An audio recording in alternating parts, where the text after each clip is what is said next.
नमस्कार and welcome back to our YouTube channel. Friends, आज हम लोग वन वर्ड सब्स्टिट्यूशन की क्लास का नंबर 4 करेंगे। इसके पहले 3 क्लासेस हो चुकी है और लास्ट क्लास में मैंने आपको 3 एफएबल करवा करके क्लास को ऑफ किया था। तो आज हम लोग शुरू करेंगे अगला अपना 155 से। जो आज का हमारा शब्द है वो है मनूवर। देखो, मनूवर का मतलब होता है जब आप किसी काम को बहुत ही एक स्किल्ड तरीके से करते हैं तो उसको बोलते हैं मनूवर करना। जैसे कई बार 15 अगस्त के दिन आपने देखा होगा, बहुत सारे जहाज उड़ाई जाती है और वो जहाज अपने स्किल को दिखाते हुए अलग-अलग तरीके से कोई ऐसी जहाज होती है जो घूम जाती है, मतलब गिरती नहीं है, घूम जाती है, आकाश में अलग-अलग तरीके की हरकतें दिखाती हैं, एक्टिविटीज़ दिखाती हैं, तिरंगा बना देती हैं, अलग तरीके से घूम जाती हैं, है ना? तो इस तरीके के काम को क्या बोलते हैं? मैनूवर करना, ठीक है? तो जैसे आप कई बार एक एग्ज़ाम्पल के तौर पे आप समझ सकते हैं, जैसे आप कोई गाड़ी जा रही है और कोई आदमी गाड़ी को चला रहा है, बहुत एक्सपर्ट तरीके से चला रहा है, लेकिन आपको लग रहा है कि वो लड़ा देगा। लेकिन वो इतना स्किल्ड है, वो अपने मैनूवर के तौर पर सारी चीज़ों को मैनेज करता है और कोई भी अनएक्सपेक्टेड चीज़ें नहीं होती हैं। तो मैनूवर करने का मतलब आप किसी काम को बहुत ही हाईली स्किल्ड तरीके से करते हैं, कलाबाजी करते हैं, कलाबाजियाँ दिखाते हैं, उसको बोलते हैं मैनूवर करना। अगला हमारे पास शब्द है फ़ौना। फ़ौना का मतलब होता है एक एक किसी स्थान पे वहाँ के जितने भी पेड़-पौधे हैं उनको बोला जाता है फ़ौना। तो देखो, फ्लोरा एक शब्द होता है, एक होता है फ़ौना। तो फ्लोरा का मतलब होता है वनस्पतियाँ और फ़ौना का मतलब हो गया वहाँ पे जानवर, है ना? मैंने इसको वनस्पतियाँ बोल दिया, लेकिन फ़ौना का मतलब क्या होता है? फ्लोरा का मतलब वहाँ पे पाई जाने वाली जितनी भी वनस्पतियाँ हैं, पेड़-पौधे हैं, उनको बोलते हैं फ्लोरा। और फ़ौना किसको बोलते हैं? एक एरिया में जितने भी जानवर पाए जाते हैं एक तरीके के, एक एरिया में, एक पर्टिकुलर रीजन में, उसको वहाँ का क्या क्या बोला जाएगा? फ़ौना बोला जाएगा। तो फ़ौना एंड फ्लोरा लिखा रहेगा तो समझ लो कि जीव जंतु और वनस्पति दोनों की बात हो रही है। सिर्फ फ्लोरा बोला जाए तो समझ जाओ कि ये सिर्फ वनस्पतियों की बात की जा रही है। किसी एक रीजन के पास जितने पाई जाने वाली वनस्पतियाँ उसको फ्लोरा बोलते हैं और किसी एक रीजन में पाए जाने वाले भी जितने भी जीव जंतु हैं उनको बोलते हैं फौना। अगला हमारे पास शब्द है परक्यूजिट।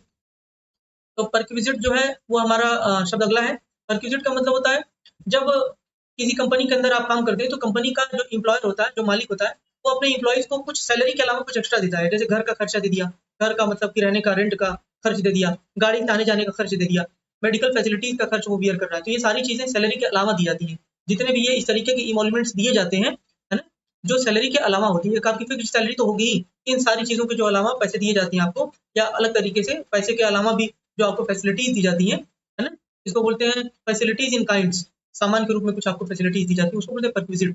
ठीक है। अगला शब्द हमारे पास है विंडफॉल। तो देखो, विंडफॉल का याद रखना, विंडफॉल टैक्स एक बार लगा दी थी अभी सरकार ने। कब लगाई थी? जब कोविड-19 चल रहा था तो सरकार ने तेल बनाने वाली कंपनियों को के ऊपर एक तरीके का टैक्स लगा दिया था। उस टैक्स का नाम था विंडफॉल टैक्स। तो विंडफॉल टैक्स का मतलब क्या हुआ?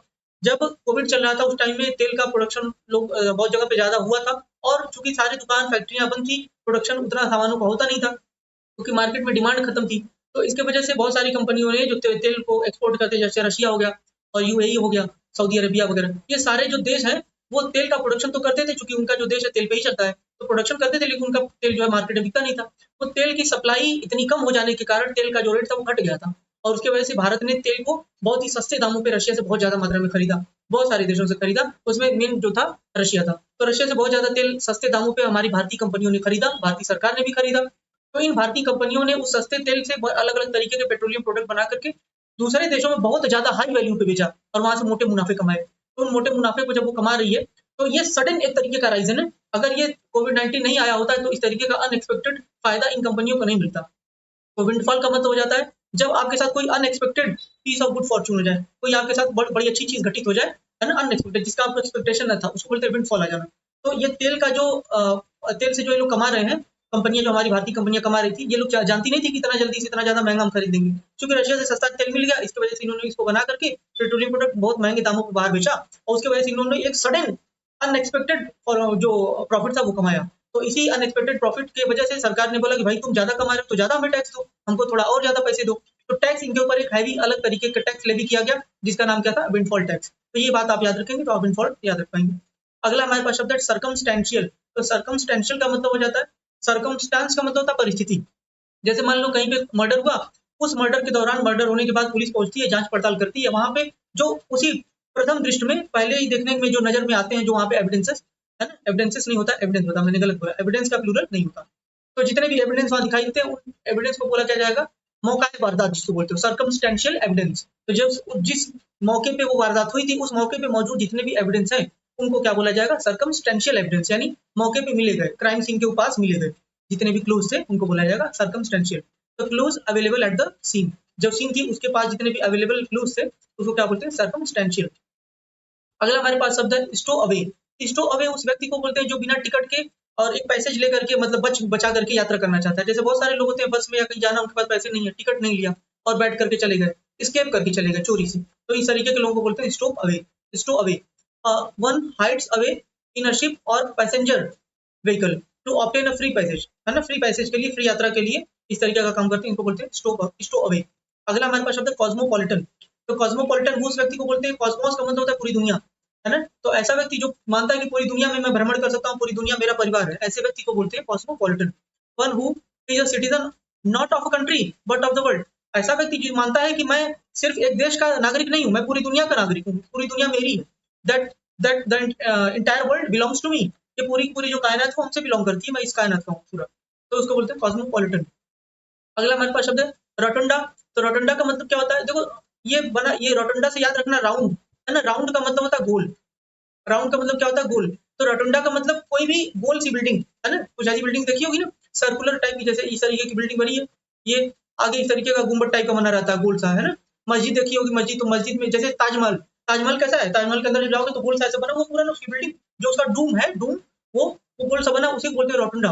तो रोटंडा या रोटोन का मतलब क्या होता है, जो कोई चीज गोल हो, है ना। रोटोन एक ऐसे व्यक्ति के लिए भी इस्तेमाल होता है जिसका पेट जो बहुत ही बल्की हो, चबी हो, है ना, बहुत ही फ्लैशी हो, जो बहुत ज्यादा मांस हो उसके अंदर, मतलब गोल मटोल टाइप का व्यक्ति, तो उसके लिए रोटुंड पर्सन भी बोल देते हैं, रोटुंड पर्सन। तो रोटुंड का मतलब क्या हो जाता है, गोल मटोल। तो रोटुंडा याद रखना, राउंड से रिलेट करके, राउंड का मतलब गोल, तो ऐसी कोई भी बिल्डिंग जिसका जो डूम है ना वो गोल है, उसको बोलेंगे रोटुंडा। तो the circular building, a circular building और हॉल विद अ डूम, तो एक ऐसा सर्कुलर बिल्डिंग जो गोल सा बना हुआ, उसको बोलेंगे रोटुंडा। अगला हमारे पास शब्द है सर्कमलोक्यूशन। तो सर्कम का मतलब होता है सर्कल, गोल गोल, लोक्यूशन का मतलब बोलना। तो ऐसा व्यक्ति जो सीधे ना बोल करके, डायरेक्ट ना बोल करके, गोल तोड़ बातें घुमाए, तोड़ मरोड़ करके, मतलब कि यहाँ की वहां से वहां मतलब करे, इसके लिए इडियम आता है to beat around the bush. To beat around the bush का मतलब होता है कि टू बीट माने पीटना, अराउंड द बुश झाड़ी के आसपास, झाड़ी को काटना है, तुम्हें पीट करके झाड़ी को साफ करना चाहिए, लेकिन तुम झाड़ी को न पीट करके उसके अगल बगल पीट रहे हो, यानी कि जो बात मुद्दे की है उस बात को न करना, उसके अलावा फालतू बातें करना, उसको बोलते हैं सर्कमलोक्यूशन। ठीक है। अगला हमारे पास शब्द फ्लक्स। तो फ्लक्स का मतलब होता है कि ए कंटिन्यूअस प्रोसेस, है ना, a continuous process of change is known as flux. Flux का मतलब कि कोई भी चीज जो स्थिर नहीं है, हमेशा चेंज होती रही चाहिए, हमेशा चेंज हो रही है ना, कंटिन्यूअसली चेंज होती रहती है, उसको बोलते हैं फ्लक्स। अगला हमारे पास शब्द है रिफ्लेक्स। तो रिफ्लेक्स एक्शन आपने सुना होगा साइंस में, रिफ्लेक्स एक्शन जो आप जानबूझ के नहीं करते हैं, है ना, अपने मन से हो जाता है। जैसे मान लो कोई व्यक्ति, जैसे तुम्हारे आंख के सामने मैं ऐसे करूं तो तुम्हारी आंखें अपने मन से बंद जाती है, तो ये रिफ्लेक्स एक्शन था, मतलब कि इनवॉलंटरी एक्शन। तो एन इनवॉलंटरी एक्शन, एक ऐसा एक्शन जो इनवॉलंटरी है ना, एक ऐसा एक्शन जो इनवॉलंटरी है under stimulus is described as reflex. जब तुम्हारे अंदर कोई भावना आती है उसकी वजह से, जब अपने मन से ही कोई काम हो जाता है, उसी काम को क्या बोलते हैं, रिफ्लेक्स एक्शन। अगला हमारे पास है शब्द डायग्नोज करना। तो डायग्नोज करने का मतलब होता है पता लगाना। जैसे किसी व्यक्ति को कोई बीमारी हो गई तो उसका जांच किया जाएगा, जहाँ ब्लड वगैरह की टेस्टिंग की जाएगी, उससे ये डायग्नोज करने की कोशिश की जाएगी उसको कौन सी बीमारी हुई है।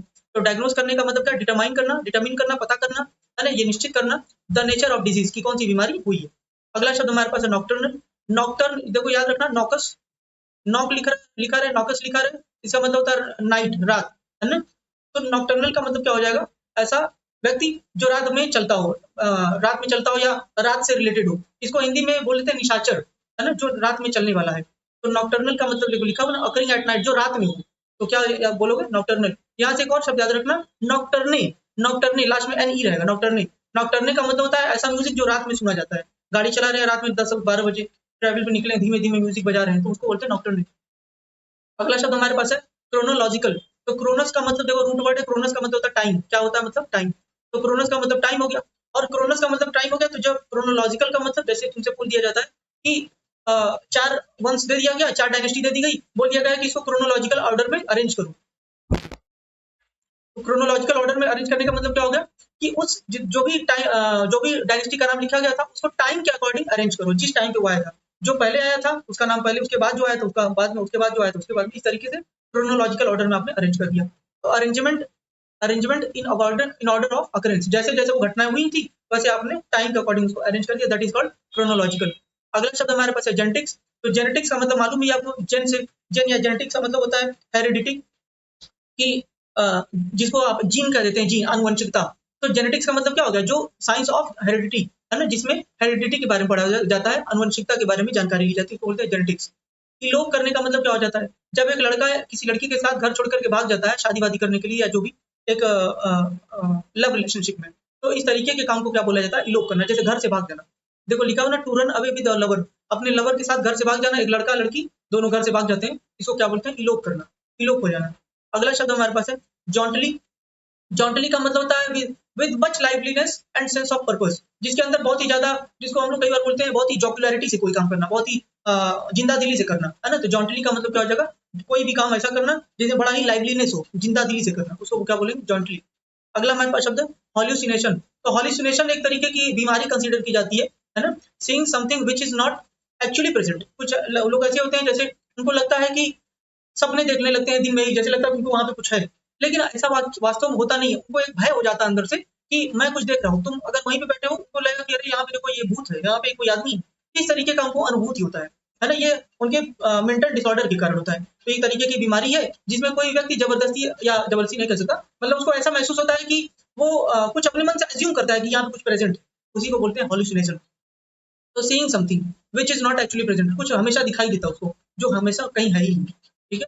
अगला शब्द हमारे पास है पॉलीएंड्री। तो पॉलीएंड्री का मतलब होता है, पॉली का मतलब होता है ज्यादा, एंड्रस का मतलब होता है मेल। एंड्रस का मतलब, एंड्रस एक रूट वर्ड है, एंड्रस का मतलब होता है पुरुष या मेल, है ना। तो पॉली मतलब ज्यादा। तो ऐसी महिला जो एक से ज्यादा पतियों के साथ रहती है या एक से ज्यादा पुरुषों के साथ उसके संबंध हो, फिजिकल संबंध हो, ऐसे महिला को क्या बोलेंगे? पॉलीएंड्री। तो द प्रैक्टिस पॉलीएंड्रस महिला को बोलेंगे, और पॉलीएंड्री का मतलब इस तरीके की प्रथा को बोलेंगे पॉलीएंड्री, जिसके अंदर एक महिला बहुत सारे पुरुषों के साथ एक ही समय में रहती है। तो the practice of having more than one husband, एक से ज्यादा पति रखना, इज कॉल्ड पॉलीएंड्री। अगला शब्द हमारे पास है स्टोइसिज्म। पढ़ाई हुआ ये शब्द है। स्टोइक का मतलब होता है जो व्यक्ति पेन और प्लेजर में कोई डिफरेंस ना करे, जितना उसको खुश होना होता है वो अपने सक्सेस पे, उतना ही नॉर्मल रहता है फेलियर पे। फेलियर और सक्सेस को परेशानी होता है, दोनों को समभाव से लेने वाला व्यक्ति क्या कहलाता है? स्टोइक कहलाता है। उसी से बना हुआ शब्द क्या है? स्टोइसिज्म। अगला शब्द हमारा है पीडेंट। तो पीडेंट का मतलब होता है एक ऐसी महिला, ज्यादातर इस्तेमाल होता है ऐसे लोगों के लिए जो बहुत ही ज्ञान का बखान करते हैं, थोड़ा बहुत पढ़े रहते हैं, मतलब पढ़ करके बहुत ज्यादा ज्ञान बखानने वाले को क्या बोलेंगे? पीडेंट। थोड़ा सा निगेटिव टोन का शब्द है ये। अ पर्सन हु इंसिस्ट और adherent to formal use, formal rules और लिटरेरी मीनिंग, है ना। बस यहाँ पे लिखा लिटरेरी मीनिंग, कुछ पढ़ लेता है वही बताएगा, देखो ये चीज ऐसे लिखी हुई है, वैसे ही वो स्टिक रहता है। जैसे मैं इसका एग्जांपल के तौर पे समझाता हूँ बच्चों को। जाकिर नाइक का आपने नाम सुना होगा। जाकिर नाइक से कोई भी डिबेट कोई भी करता है तो उसमें हर बात का उसको रेफरेंस देता है, कहते हैं, कुरान में ये लिखा हुआ है, फलाना पेज पे यहाँ पे जाओ तो जैसे लिखा हुआ है ना। वो आज के टाइम में क्या वो चीजें बहुत सही है या गलत है, उसको मतलब नहीं है। लेकिन वो व्यक्ति क्या करता है, किसी भी चीज को साबित करने के लिए तो वो खाली एक लिटरेचर का उठा करके ज्ञान बखानेगा। तो ऐसे व्यक्ति के लिए इस्तेमाल हो जाता है पीडेंट। थोड़ा सा निगेटिव टिंज का शब्द है। अगला शब्द हमारे पास है सिनोनिम। भाई सिनोनिम का मतलब सबको पता है। सिम का, ये सिम का मतलब होता है सिमिलर। सिम का मतलब क्या होता है? सिमिलर। तो सिमिलर मतलब एक जैसा। और उनीम एक शब्द, उनीम, उनीम एक रूट वर्ड, उनीम का मतलब होता है नीम, है ना। तो सिनोनिम का मतलब एक ही जैसा नाम। तो जब तुमसे सिनोनिम पूछा जाता है, इसका सिनोनिम बताओ, तो उसी से मिलता जुलता तुम बताते हो ना, इसी को बोलते हैं synonym. Word similar in meaning. ठीक है। अगला शब्द हमारे पास है नोटोरियस। तो नोटोरियस का मतलब होता है ऐसा व्यक्ति जो कुख्यात हो, फेमस तो हो लेकिन गलत काम के लिए फेमस है ना। जैसे बहुत सारे बदमाश हैं, वो भी फेमस है लेकिन इन फेमस है, वो फेमस तो है लेकिन गलत काम के लिए फेमस है। तो ऐसा व्यक्ति जो बैड नोन है ना, जाना जाता है लेकिन बैड एक्ट के लिए जाना जाता है, that is called notorious. Universal. Universal का मतलब होता है जो पूरी दुनिया में घटित हो। यूनिवर्सल, जैसे 100 डिग्री पे पानी बॉयल होता है, अगर 0 डिग्री पे पानी जम जाता है, जमना शुरू हो जाता है, तो ऐसा तो है नहीं कि भारत में 0 डिग्री पे जमता होगा और ऑस्ट्रेलिया में 0 डिग्री के अलावा कोई और डिग्री होगा। यानी जितने भी साइंटिफिक स्टेटमेंट है वो तुम्हारे भारत में हो चाहे दुनिया की किसी भी कोने में हमेशा सच होंगे ना। वो तो यूनिवर्सल है क्योंकि पूरी दुनिया में वो हमेशा सच साबित होंगे। तो यूनिवर्सल का मतलब जो चीज पूरी दुनिया से बिलोंग करे, कहीं एक से नहीं। अगला शब्द हमारे पास ऑप्टिमिस्ट। ऑप्टिमिस्ट एक ऐसा व्यक्ति होता है जो हमेशा किसी लाइट साइड को देखता है। जीवन में परेशानियां आती हैं तो भी परेशानियों में भी ये देखने की कोशिश करता है, वो कहता है चलो कोई बात नहीं, परेशानियां इंसान को मजबूत बनाती है। लेकिन एक पेसिमिस्ट व्यक्ति होगा, वो क्या कहेगा? परेशानी आ जाने के बाद टूट जाएगा, वो बिल्कुल बिखर जाता है। पेसिमिस्ट व्यक्ति इसका अपोजिट होता है।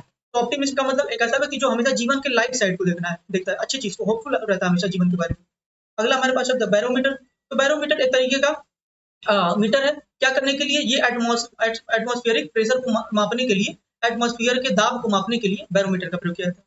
अगला शब्द हमारे पास है रेफरेंडम। तो रेफरेंडम का मतलब होता है जब किसी जनता से ही पूछा जाए कि आप फलाने गवर्नमेंट को क्या चाहते हैं। जनता जब चुनती है अपने बारे में कि जैसे जनता के पास ये ऑप्शन रख दिया जाता है कि आप पार्टी ए को पसंद करते हैं या पार्टी बी को पसंद करते हैं, तो जनता से ही पूछ लिया जाता है ना। तो जब किसी ओपिनियन को जनता से पूछा जाए और वो अपने वोट के द्वारा, मतलब एक भीड़ से वोट करवा लिया जाए, किसी चीज को वोट करवा लिया जाए, तो बताइए जो इस मुद्दे पे आपका क्या विचार है। तो लोग वोट करते हैं, उस वोट को मान लेना कि भाई जनता का ये बोला हुआ है तो जनता की बात को ही रख लिया जाना। तो जब जनता खुद ही किसी चीज के लिए वोट करती है उसे बोलते हैं रेफरेंडम, है ना। The practice of submitting a proposal to a particular vote. ऐसी प्रथा जिसके अंदर किसी भी टॉपिक को उठा करके वोटिंग के लिए दे दिया जाए कि आप लोग बताइए कि आप लोग क्या चाहते हैं, तो उसको बोलते हैं रेफरेंडम करवाना। अपना ओपिनियन न देकर के लोगों से पूछ लेना कि आप लोग बताइए इसके लिए वोट करिए, आप क्या चाहते हैं, उसको बोलते हैं रेफरेंडम। अगला शब्द हमारे पास है स्पेसिमेन। स्पेसिमेन एक तरीके का प्रोफार्मा होता है, इसमें चीजें लिखी रहती है, पर्टिकुलर अमाउंट वगैरह लिखा रहता है, उसको बोलते हैं स्पेसिमेन, जिसको पुर्जी बोल देते हो, पुर्जी है ना, पुर्जा पुर्जी है ना, पर्ची, या बोल सकते हैं हम लोग एक तरीके से बिल है ना, उसको बोलते हैं स्पेसिमेन, जिसमें डिटेल लिखा रहता है सारी चीजों का, स्पेसिमेन उसको बोलते हैं। एन ऑब्जेक्ट और पोर्शन सर्विंग एज सैंपल, देखो सैंपल के तौर पे बना करके वो भेजा जाता है। जैसे मान लो मुझे किसी प्रोडक्ट को बेचना है, तो उस प्रोडक्ट के अंदर क्या क्या चीजें हैं, एक स्पेसिमेन के तौर पे एक पर्चा उसमें डाल दिया जाता है, वो पर्चे को मुझे पढ़ करके मालूम हो जाता है इसके अंदर क्या क्या चीजें, उसी को बोलते हैं स्पेसिमेन। अगला शब्द हमारे पास है डेस्पोटिक। तो डेस्पोटिक का मतलब होता है एक ऐसा ये एक ऐसे राजा के लिए या एक ऐसे रूलर के लिए इस्तेमाल हो जाता है डेस्पोटिक, जो यहाँ पे लिखा हो ना कि not to be moved by entreaty. Entreat का मतलब होता है याचना करना, दया भावना दिखाना है ना, इंट्रीट करना। तो जो जिसके अंदर not to be moved by entreaty, जो याचना या दया भावना के साथ नहीं अपने आप को मूव करता है, नहीं चलता है ना, उसके अंदर क्या रहता है, वो अपनी बातों को ऊपर रखता है, अपने चीजों को ऊपर रखता है। वो कहता है, समझ लो कि जैसे एक डिक्टेटर होता है ना, डिक्टेटर, जो वो कह रहा है वही सबको माननी पड़ती है। इस ऐसे व्यक्ति को क्या बोलते हैं, ऐसे राजा को क्या बोलते हैं, डिस्पोटिक बोलते हैं। ये हमेशा अपने ही चीजों को आगे रखता है, जनता के ज्यादा चीजों को नहीं सोचता, वो सिर्फ अपनी बातों को मनवाता है। ऐसे ये निगेटिव यूज होता है इसका, तो ऐसे राजा को क्या बोलेंगे, डिस्पोटिक। इसके लिए एक और शब्द लिख लेना, एक और शब्द लिख लेना, टाइरेंट ना, टाइरेंट, टाइरेंट। तो टाइरेंट इसी ऐसे ही राजा के लिए इस्तेमाल होता है, टाइरेंट या डेमोक्रेट क्या बोलते हैं, डिक्टेटर भी लिख लेना। तो ऐसा व्यक्ति या ऐसा कोई भी राजा जो लोगों के भावनाओं को ध्यान न रख करके सिर्फ अपनी बात को उनको दबा करके, उनका दमन करके उनको रखना चाहे, अपनी बात को ऊपर करके, ऐसे व्यक्ति को क्या बोलेंगे, डिस्पोटिक। टाइरेंट इसका सिनोनिम्स होता है। अगला शब्द हमारे पास है एब्डिकेट करना। एब्डिकेट करने का मतलब होता है किसी चीज को त्याग देना। जैसे राम ने अपने राज्य को त्याग दिया ना, तो राम ने अपने राज्य को, राज्य सिंहासन को त्याग दिया, यानी उन्होंने उसको उसका एब्डिकेट कर दिया। तो एब्डिकेट करने का मतलब किसी भी बहुत महत्वपूर्ण चीज को अपने जीवन की छोड़ देना छोड़ देना इज कॉल्ड एब्डिकेट करना। तो रिनाउंस करना मतलब छोड़ देना। तो रिनाउंस अ हाई पोजीशन और authority of control of anything is called abdicate करना। प्रोटोकॉल करने का मतलब, प्रोटोकॉल का मतलब क्या होता है, कुछ रूल रेगुलेशन होता है। जैसे मोदी जी हैं, तो मोदी जी को कोई भी काम करना रहता है, तो जो उनके बॉडीगार्ड होते हैं उनको बताना होता है कि भाई हम ये काम कर रहे हैं, क्योंकि उनके जान को भी खतरा है हमेशा। जितनी हाई पोजीशन पे जो लोग होते हैं उनकी जान को थोड़ा सा खतरा रहता है, इसलिए हमेशा उनके लिए एक प्रोटोकॉल बनाया गया, एक नियम उनके लिए बनाया गया कि आपको किसी से मिलना है तो ऐसे मिलना है, कोई व्यक्ति आएगा तो कौन जाएगा उसको रिसीव करने के लिए। तो कई बार आपने न्यूज़पेपर में सुना होगा कि प्रधानमंत्री ने सारे प्रोटोकॉल तोड़ दिए, शेख हसीना जी को जाकर के रिसीव किया और सारे प्रोटोकॉल को तोड़ करके वो गए। तो प्रोटोकॉल का मतलब एक नियम कानून के लिए जो बनाया गया था, उसको तोड़ करके उसके बाहर जाकर के उन्होंने उनको रिसीव किया। तो प्रोटोकॉल समझ में आया होगा कि कोड एक तरीके का है ना, कोड ऑफ कंडक्ट, अपना किस तरीके से आपको रहना है। और डिप्लोमेटिक एटिकेट इस तरीके का समझा दिया, डिप्लोमेटिक एटिकेट होता है ना। तो इसी को बोला जाता है प्रोटोकॉल करना। अगला शब्द हमारे पास है फ्लॉन्डर। तो फ्लॉन्डर करने का मतलब होता है जब कोई व्यक्ति कभी बोलता है ना, तो बोलते टाइम वो उसको घबराहट की वजह से उसकी आवाज नहीं निकलती है, या उसको बोलने में कठिनाई होती है और उसकी आवाज ही नहीं निकल पाती है, या बोलते बोलते वो लड़खड़ाने लगता है, तो इस काम को क्या बोलते हैं, फ्लॉन्डर करना। तो स्ट्रगल लिखा ना, टू स्ट्रगल हेल्पलेसली, बिल्कुल परेशान हो जाना, उसको समझ ना आना कि क्या करूं। तो फ्लॉन्डर करने का मतलब जब भी कभी बोलना, तो बोलते टाइम में हिचकिचाने लगना या उसकी आवाज लड़खड़ाने लगना, दैट इज कॉल्ड फ्लॉन्डर। अगला शब्द हमारे पास है एमनेसिया। एमनेसिया बताया हुआ है, जब इसमें एमनेसिया तरीके की बीमारी है जिसके अंदर इंसान की याददाश्त खो जाती है, वो याद नहीं कर पाता कि मेरे साथ हुआ क्या था, उसको भूल जाता है चीजें, तो बार बार भूल जाती है चीजें। ये इस तरीके की घटनाएं क्या कहलाती है, एमनेसिया। अगला शब्द हमारे पास है पेरोल। तो पेरोल आपने बहुत बार पेपर में, न्यूज़पेपर वगैरह में सुना होगा, या बेल लेकर के वापस आता है, उसी को बोला जाता है पीरियड के लिए ही वो बाहर आया है, उसके बाद उसको फिर वापस जेल में जाना पड़ेगा, तो उसको क्या बोलते हैं, ये पेरोल पे आए हैं, उसी पीरियड को जब वो जेल से बाहर रहता है उसको बोलते हैं पेरोल, है ना। तो हमारा जो है रिलीज, देखो लिखा ना, रिलीज मैंने स्वतंत्र, release of a prisoner from jail, एक व्यक्ति जो जेल से बाहर आया हुआ है on certain terms and condition, कुछ कंडीशन पे आया हुआ है कि भाई हमारे बहन की शादी है या हमारा घर पे कुछ पड़ा हुआ है, हमको कुछ टाइम के लिए जेल से बाहर जाने दीजिए, फिर हम वापस आ जाएंगे, दैट इज कॉल्ड पेरोल। अगला शब्द हमारे पास कॉन्शाइंस। तो कॉन्शाइंस अपनी अंतरात्मा को बोलते हैं कॉन्शाइंस, है ना। फीलिंग इनसाइड यू, जो आपके अंदर महसूस हो रहा है उसको क्या बोलते हैं, conscience. That tells you what is right and wrong, उसी को बोलते हैं कॉन्शाइंस। तो इसीलिए बोला जाता है, शायद ये दिखाई नहीं दिया होगा कॉन्शाइंस, फिर से मैं बता देता हूँ। तो कॉन्शाइंस क्या होता है, अपने अंदर की अंतरात्मा की आवाज। तो जब आप अपने अंदर की फीलिंग को सुनते हैं और उसे डिसाइड करते हैं कि क्या चीज सही है और क्या चीज गलत है, इसीलिए बोला जाता है कि जब तुम कहीं फंस जाते हो तो हमेशा याद रखा करो कि तुम्हारी अंतरात्मा की आवाज क्या करेगी। अगर वो अंदर से कहे कि हाँ ये काम कहीं सही है, तो तुम उसको करो, ठीक। तो कॉन्शाइंस आप समझ पाएंगे। अगला शब्द हमारे पास है एपिटैफ। एपिटैफ का मतलब होता है जब किसी टूम के ऊपर, जैसे जो कब्र बनाया जाता है, कब्र के ऊपर जो लिखा जाता है उसी को बोलते हैं एपिटैफ। तो इंक्रिप्शन ऑन अ टूम, किसी टूम के ऊपर जो खुदाई कर करके, है ना, खुद कर करके उसी पत्थर पे जो लिखा जाता है, लिखावट को क्या बोलते हैं, एपिटैफ। अगला शब्द हमारे पास ग्लोवर करना। तो ग्लोवर करने का मतलब होता है किसी व्यक्ति को इस तरीके से देखना, घूर करके देखना, गुस्से में देखना किसी को, उसको बोलते हैं ग्लोवर करना। तो look at someone to look at someone in an angry और थ्रेटनिंग वे, ऐसे देखना जैसे तुम उसको धमकी दे रहे हो, उसको क्या बोलते हैं, ग्लोवर करना। अगला शब्द हमारे पास है बोबिन, इसको रूट वर्ड में पढ़ा है, इन वाले रूट में पढ़ा है। बोबिन का मतलब होता है जो गाय जैसा दिखे, तो ये ऐसे व्यक्तियों के लिए इस्तेमाल हो जाता है जो बहुत ही सिंपल्टन हो, बहुत ही सीधे साधे हो, है ना, बहुत ही सीधे साधे व्यक्तियों के लिए बोला जाता है बोबिन। मेरा भाई बिल्कुल बोबिन है, उसकी बहन बिल्कुल बोबिन है, मतलब गाय जैसी, नहीं बोल देते हैं कि ये जो मेरी मेरी लड़की तो बिल्कुल गाय जैसी है। तो गाय जैसी का मतलब उनके कहने का ये बिल्कुल मतलब नहीं है कि उनकी बेटी कपिला पशुआहार खाती है, उनका बस इतने कहने का मतलब था कि उनकी बेटी जो बहुत ही सीधी साधी है। तो बोबिन का मतलब एक ऐसा व्यक्ति जो बहुत ही सिंपल, अपने सिंपल साधारण चरित्र वाला हो, बोबिन कहलाता है। अगला हमारे पास शब्द है कैलीग्राफर। तो कैली एक रूट वर्ड है, कैली का मतलब होता है ब्यूटीफुल, सुंदर, है ना, पूरी स्पेलिंग लिख लेना तुम। कैलीग्राफर का मतलब क्या हो जाएगा, जो खूब सुंदर सुंदर लिखता है। तो कैलीग्राफी तरीके का आर्ट होता है जिसमें सुंदर लिखना सिखाया जाता है। तो अ पर्सन हु राइट्स डेकोरेटिवली, जो सुंदर सुंदर सजावट के साथ लिखे, दैट इज कॉल्ड कैलीग्राफर। अगला शब्द हमारे पास है फैटल। तो फैटल का मतलब जो डेथ ले आए, ऐसा कोई भी चीज जो मौत के आने का कारण बन जाए, दैट इज कॉल्ड फैटल, है ना, घातक जिसको बोलते हैं। अगला शब्द हमारे पास है साइंक्योर। तो साइंक्योर का मतलब होता है एक ऐसा काम, एक ऐसा पोस्ट जिसमें काम बहुत कम रहता है और सैलरी बहुत ज्यादा मिलती है। तो एक ऐसे काम को क्या बोलते हैं, ऐसे पोस्ट को क्या बोलते हैं, साइंक्योर बोलते हैं। अ पोस्ट विद लिटिल वर्क, एक पोस्ट जिसके अंदर कम काम हो लेकिन सैलरी बहुत ज्यादा मिले, दैट इज कॉल्ड साइंक्योर। अगला शब्द हमारे पास है बायोप्सी। तो बायो का मतलब होता है लाइफ, जानते ही हो, तो जब उसको क्या बोलते हैं, biopsy. A test in which cells from diseased organs are removed and tested. तो उसको क्या बोलेंगे, बायोप्सी बोलेंगे। यानी कोई भी व्यक्ति के बॉडी के अंदर कोई भी प्रॉब्लम हो गई है तो उसको काट करके या उसकी चीड़ फाड़ करके पता करना कि क्या प्रॉब्लम थी, डिजीज के होने का क्या प्रॉब्लम था, दैट इज कॉल्ड बायोप्सी। अगला शब्द हमारे पास है लेक्सिकोग्राफर। देखो ये पूछा गया है कई बार शब्द। लेक्सिकोग्राफर का मतलब होता है ऐसा व्यक्ति जो डिक्शनरी को कंपाइल करता है ना, उसको कंपाइल करने का मतलब बहुत सारे शब्द है, उस डिक्शनरी को सजा करके वो बनाता है, that is called lexicographer. Lexicographer एक ऐसा व्यक्ति हो गया जो डिक्शनरी को कंपाइल करता है, डिक्शनरी को बनाता है। हमारे पास है प्रीवेरिकेट। तो प्रीवेरिकेट का मतलब हो गया क्यूबिल करना, है ना, क्यूबिल का मतलब to avoid giving direct answer to a question in order to hide the truth. समझ पाए कि जब कोई व्यक्ति ये चाहे कि किसी से पूछा जाए कि बताओ ये घटना, ये काम तुमने किया है, अब ये वो ना बता करके कि उसने किया है या नहीं किया है, वो सर राउंड अबाउट करता है, सर्कमलोक्यूट करता है, मतलब यहाँ की बात वहां घुमाता है, वो डायरेक्ट जवाब ना देकर के यहाँ वहां की बात घुमा करके बोलना चाहता है, यानी उसका मंशा क्या है, सच को वो छिपाना चाहता है। तो जब सच को छिपाने के लिए जब कोई व्यक्ति यहाँ वहां घुमा करके बात करने करे, उसको क्या बोलते हैं, क्विबिल करना, क्विबलिंग करना, ठीक है, क्विबिल करना।